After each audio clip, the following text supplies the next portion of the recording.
자, 이건 정말 엄청난 혜택입니다. 세금 100% 감면. 정말 세금 빵원 낼 수 있습니다. 세법에서 이런 거 진짜 잘 없습니다. 창업 중소기업 세액 감면. 근데 여기에는 비밀이 하나 숨어 있습니다. 바로 사업장 위치입니다. 이것 때문에 어떤 사람은 세금을 전부 내기도 하고, 또 어떤 사람은 세금을 50% 감면 받고, 또 어떤 사람은 100% 감면 받습니다. 대한민국에 살면서 세금을 한 푼도 안 낸다는 거죠. 그런데 어떤 사람은 이걸 잘 못해서 감면도 못 받고 가산세까지 내기도 합니다. 자, 오늘은 사업자분들, 특히 새롭게 사업을 시작하는 분들에게 정말 좋은 정보 드리겠습니다. 이것만 이해하면 세금을 정말 빵원 낼 수 있으니까 이 영상의 가치는 정말 억 단위가 될 겁니다. 시청 전에 좋아요, 구독 한 번씩 눌러주시고 좋은 정보 얻어가세요. 절세는 염지훈. 자, 제가 아는 명품 유튜버 얘기를 한번 해보려고 해요. 그 친구가 한 5년 전에 인천 송도에서 사업을 시작했고, 그때 유튜버로 시작해서 꾸준히 성장해서 제가 알기로는 한 30억 이상 돈을 번 걸로 알고 있는데, 어느 날 그 친구한테 제가 물어봤어요. 세금을 요즘 얼마나 내니? 물어봤더니 저 세금 하나도 안 내는데요? 그러는 거예요. 그래갖고 뭐 때문에? 그랬더니 나왔던 얘기가 바로 이 창업 중소기업 세액 감면이라는 거죠. 그때 5년 전에 이 친구가 거기서 사업을 시작할 때 나이가 33살 정도 됐는데 청년이었죠. 그리고 인천 송도는 수도권 가밀억제권역 밖이었어요. 청년이 수도권 가밀억제권역 밖에서 진짜 창업을 하고 돈을 벌면 5년 동안, 최초로 소득이 발생한 그때부터 5년 동안 100% 세액 감면을 받는다. 농특세도 안 낸다. 그게 바로 창업 중소기업 세액 감면 중에 100% 혜택을 받을 수 있는 바로 그거예요. 30억이나 버는데도 진짜 한 푼도 안 내. 그렇죠. 최초로 소득이 발생한 그때부터 5년이 속하는 그 가세연도 동안은 세금을 하나도 안 낸다. 실제로 30억 정도 벌면은 세금 얼마나 내야 돼? 30억을 벌었다면, 즉 그게 소득이라면 최소한 30% 이상, 즉 10억 정도는 원래 정상적으로 내야 되는 세금인데, 근데도 불구하고 이 감면 제도를 잘 활용해서 세금을 한 푼도 안 낼 수 있었던 거죠. 그런데 여기서 좀 이따 여러 가지 요건이 나오겠지만 업종을 중요시 해야 되고요. 만약 100% 세액 감면을 받으려면 청년으로서 개업해야 돼. 개업 당시 청년이어야 되고, 또 100%를 받으려면 수도권 가밀억제권역이라는 곳 밖에서 개업을 해야 된다는 몇 가지 유의할 점이 있으니까 그것들을 잘 챙기고 들어가야 됩니다. 어디서 개업을 하느냐가 굉장히 중요한데요. 수도권 가밀억제권역 안에서 하면 청년이 아니라면 아예 감면을 못 받고, 청년이어도 50%밖에 감면을 못 받죠. 근데 가밀억제권역 밖에서 한다면 아까 제가 말한 100% 감면도 받을 수 있다. 누가? 청년이. 그 지역이 어딘지, 이 노란색, 이 빨간 라인 밖에 있는 여기서 개업을 하면 청년 창업이 100%까지 받을 수 있다는 거죠. 과밀억제권역에서 창업하면 어떻게 돼요? 여기서 창업을 하면 청년이 아닌 경우에는 일반 창업은 빵 프로, 세액 감면 아예 못 받아요. 근데 청년이면 50%밖에 못 받는 거죠. 100% 세액 감면 받을 걸 50%밖에 못 받는 거고, 그리고 일정한 벤처기업에 해당되는 경우에는 어디든 50% 받을 수 있습니다.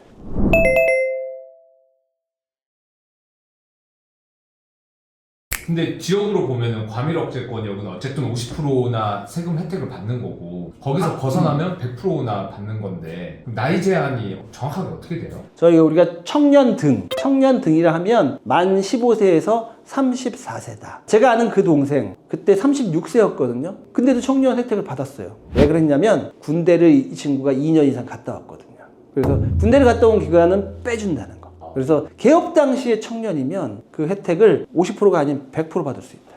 너무 좋네요. 처음 할 때 잘 해야겠네요. 그러니까 청년한테 주는 정말 큰 선물이라고 할 수 있습니다. 제가 여기서 좀 어려운 질문 하나 해볼게요. A 사업장이 안산시에 있었어요. 이 안산시 A 사업장에서는 소매 통신 판매업을 하고 있었는데 가밀억제권역 바뀌죠? 안산시 청년이 여기서 30세인 청년이 창업을 했다. 감면율 몇 프로죠? 100%요. 100%. 근데 이 청년이 약 3년 후에 소매 통신 판매업 이거 하나만 개업해갖고는 먹고 살기 힘드니까 파주시에다가 또 유튜브 사업을 하나 차렸어요. 즉 안산시에서 하는 이 소매 통신 판매업과 이 유튜브 사업은 전혀 관련성이 없고요. 지리적으로도 떨어져 있고 상호도 다르게 쓰고 있어요. 이렇게 그 청년이 안산시와 파주시에 서로 다른 사업을 또 개업했을 때 여기서 또 감면을 받을 수 있을 것인가? 이때 이 청년의 나이 33세라고 가정하고 수도권 가밀억제권역 밖이라면 또 몇 프로죠? 이론상으로는 100%죠. 근데 과연 이게 가능할까 하는 거죠.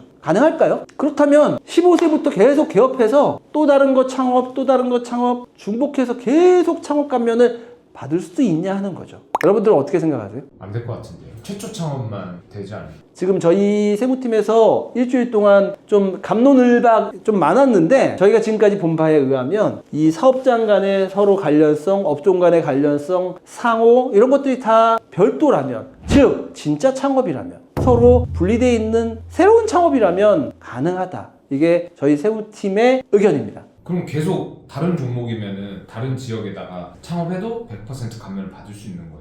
상호도 이왕이면 다르고, 지역도 다르고, 업종도 다르고, 물론 거기에서 일하는 사람도 달라야겠죠. 이 사람이 또 여기 가서 일하고 이러면 안 되겠죠. 완전히 새로운 창업. 예전에 이거 가지고 상담 받았었거든요. 근데 다른 분들이 다 안 된다고, 최초 창업만 된다고 해서 대부분이 다 이렇게 알고 있을 것 같아요. 솔직히 저도 안 될 수도 있다고 생각했어요. 그런데 저희 세무팀의 멤버들이 좀 고민한 결과 정말 어려운 답변을 여러분한테 드리고 있는 건데요. 저희 세무팀 토론 결과 된다. 그러나 조심해야 된다. 네. 조심하라는 건 안 되는 걸 되니까 조심하라는 게 아니라 이걸 적용함에 있어서 좀 신중해야 된다. 요건을 엄격하게 검토하는 과정에서 안 될 수도 있으니까 그 요건을 좀 잘 살펴보고 행동에 옮겨야 된다는 얘기를 드리고 싶습니다. 권한 있는 기관인 국세청에서 질문 답변한 그런 내용이 있으니까 저희가 하단에 한번 보여드리도록 하겠습니다.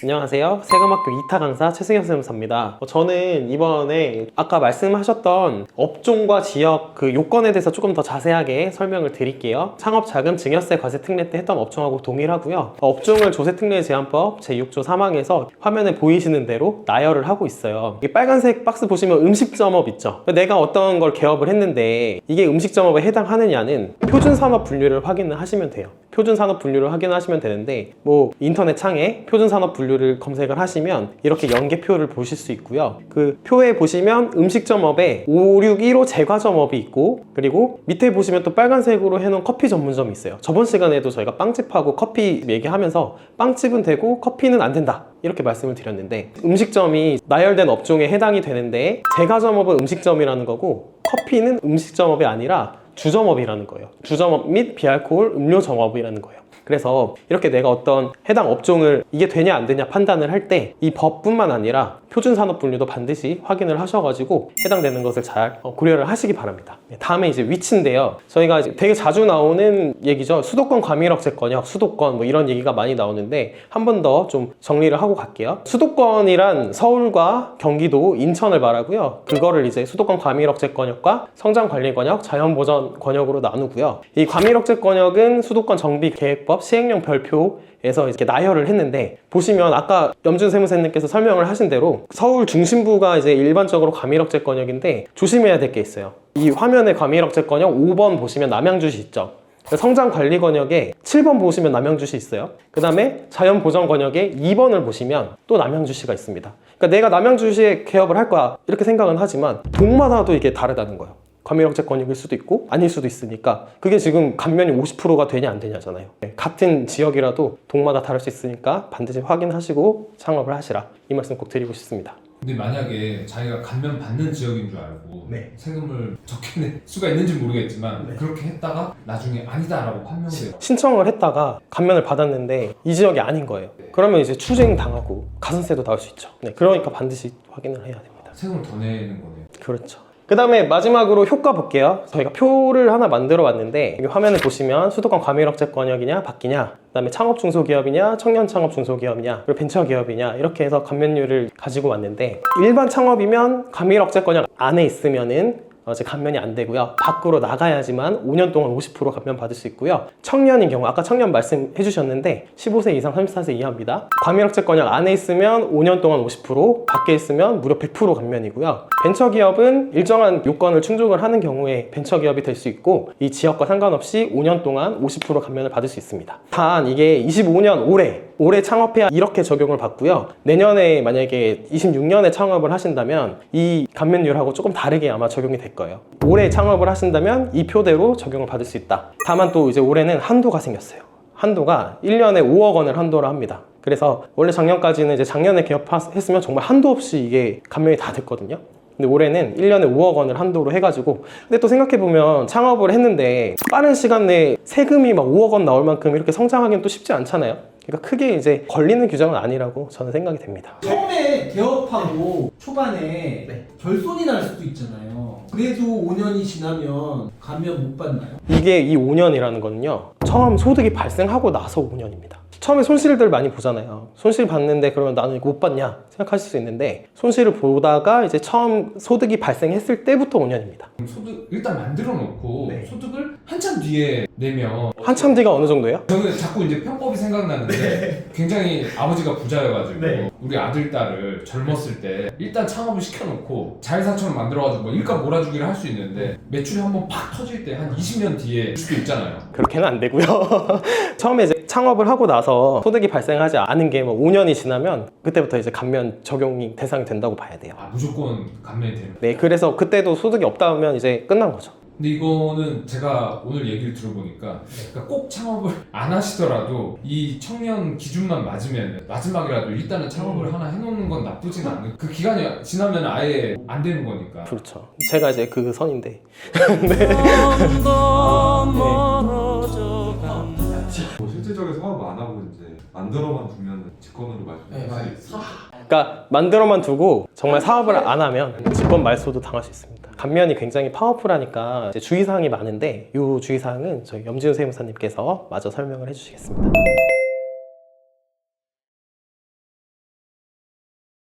오늘 저희가 설명한 창업 중소기업 세액 감면 50%, 100%, 그 혜택은 크고 기간은 5년. 정말 너무나 큰 혜택이죠. 그런데 이걸 잘 적용해야 된다, 주의해야 된다. 첫 번째, 진짜 창업이어야 된다. 진짜 창업이 아니고 개인에서 법인으로 전환하거나 남이 하던 사업을 살짝 인수해서 진짜 창업이 아니라면 이 모든 혜택은 물거품이 된다. 2번, 허위로 사업자 등록을 하면 안 된다. 우리가 오늘 계속 얘기한 거, 수도권, 과밀억제권역 안에서 하면 혜택이 적으니까 밖으로 나간 것처럼 사업자 등록을 특정 지역에 해놨는데 세무서에서 확인해 보니까 거기서 하지 않더라. 지금 저희가 이제 화면 보여드릴 건데요. 주요 공제 감면 점검 사례에서 특정 지역에 있지도 않으면서 마치 거기서 사업자 등록을 한 것처럼 했던 것들이 걸려서 대규모로 추징된 사례들도 있었습니다. 세 번째는 중복 배제입니다. 우리가 오늘 배운 창업 중소기업 세액 감면과 다음 주에 배울 통합고용 세액공제는 중복으로 혜택을 받을 수 없다. 그럼 뭘 받아야 되느냐? 세무사와 상의해서 어떤 혜택이 더 큰지를 보고 큰 혜택을 받을 수 있는 걸 선택한다. 네 번째, 농어촌 특별세. 농어촌 특별세는 피할 수 없다. 세액 감면을 받으면 감면받은 세액의 20%는 농어촌 특별세를 내야 되는데, 그래도 100% 세액 감면 받는 청년, 수도권 과밀억제권역 밖은 100% 세액 감면을 받는데 그 경우에는 농어촌 특별세도 안 낸다. 다섯 번째, 엄격 해석과 적극 조사. 이러한 세액 감면은 세무서에서 엄격하게 해석해서 안 되는 거를 잘 발라내고요. 그걸 발라내기 위해서 적극적으로 조사가 이루어질 수 있다. 그렇게 해서 만약 걸리면 가산세가 10%가 아니라 사기 기타 부정한 행위에 해당되면 40% 가산세를 맞을 수도 있다. 여섯 번째, 복식부기 의무자는 사업용 계좌를 등록해야 될 의무가 있죠. 현금 영수증 의무 가입자도 지정이 됩니다. 이러한 의무가 있음에도 불구하고 이 의무를 게을리했다면 창업 중소기업 세액 감면 효과는 받을 수 없게 됩니다. 언제? 그 의무를 해태한 그 기간 동안에는 이 혜택을 받을 수 없다. 따라서 의무를 준수해야 된다. 이 6가지 꼭 기억하십시오.